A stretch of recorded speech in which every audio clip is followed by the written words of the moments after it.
Axşamınız xeyirli olsun, əziz dəyərli qonaqlar, dəyərli dostlar, xanımlar və cənablar. Xoş gördük hər birinizi.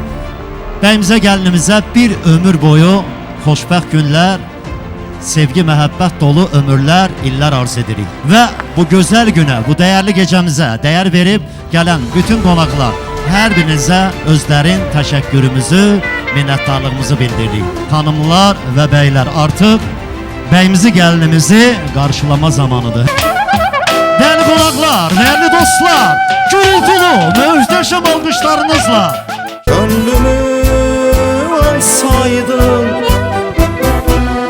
bu zülmətinlə, sənə bir güneşlik cahan verərdim. Saadəti yaşadarım, ömrüm şövqü məhəbbətdir, ölüm şövqü məhəbbət. Pəncərədən daş gəlir, indi hansın sevgidən xuman gözlər yaş gəlir. Gəlin dostlar oynayaq.